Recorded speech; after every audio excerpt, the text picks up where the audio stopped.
Picture this. You're in class, and statistics say 1 in 7 students is silently dealing with a mental health issue. That's shocking. I wouldn't have guessed it was that common.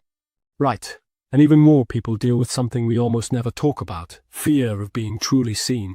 You mean being vulnerable? Exactly. We all wear masks sometimes to avoid judgment. But here's the twist.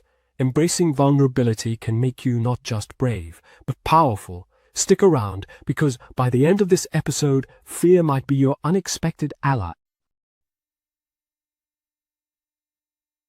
Let's break it down. What is fear, really? It's that stomach drop before a test. Or that moment you want to speak up but freeze. Yup, fear is an ancient emotion wired into our brains. It kept our ancestors alive, run from the tiger, dodged the danger. But now the tiger is public speaking or rejection. So fear's still trying to protect us, but the threats have changed.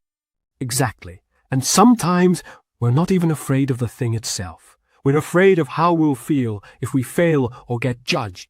Like, we fear embarrassment more than failure.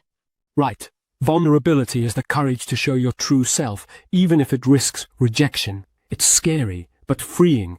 So being vulnerable is like telling someone, this is me, and I hope you accept me. Exactly. It's honesty at its core, and honesty connects people, way more than pretending ever will. Let's dive deeper. Courage isn't about having no fear. It's about acting despite fear. Like Nelson Mandela said, courage is not the absence of fear, but the triumph over it. Exactly. And here's the surprising part. Vulnerability is where courage begins. That feels backward. Shouldn't courage mean being tough? Not really. Toughness can be a defense. Real courage is saying, here's my truth, and risking discomfort or rejection. So asking for help or saying I made a mistake is actually brave? Yes, and people respect honesty more than perfection. Think about how connected you feel when someone admits they're struggling. It makes them more human. Like, oh, they're just like me.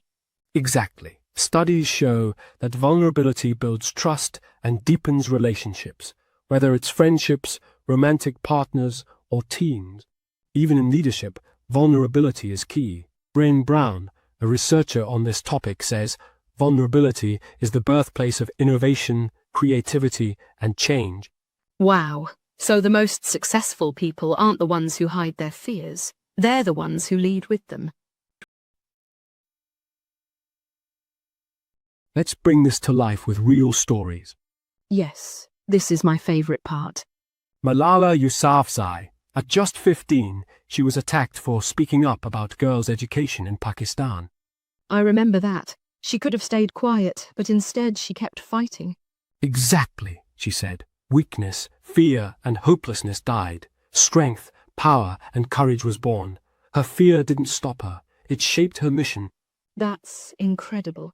And it's not just global icons. Think of Simone Biles. At the peak of her career, she withdrew from Olympic events to focus on mental health.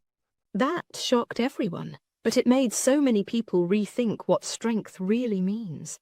Right. Vulnerability like that helped break taboos and sparked conversations around athlete mental health. I read about Kevin Briel too, a young speaker who struggled with depression. He said either you own your story or it owns you.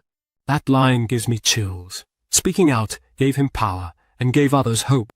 What about people closer to home, like teens or students?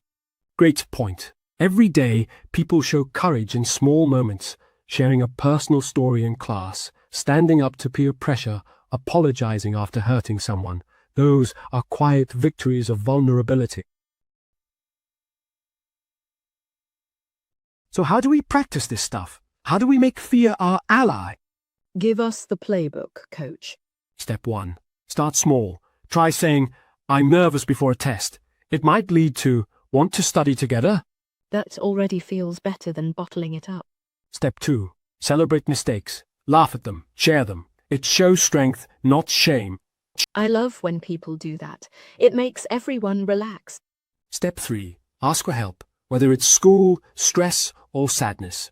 Just saying, I need support is powerful. What about when we don't want to talk? That's valid too. Vulnerability also means knowing your limits. Saying, I'm not ready to talk is honest. And setting boundaries. That's brave self-respect.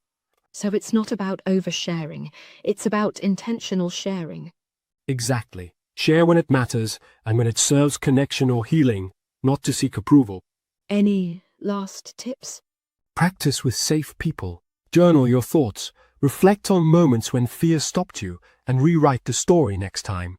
This episode's been a ride from hidden fears to powerful truths.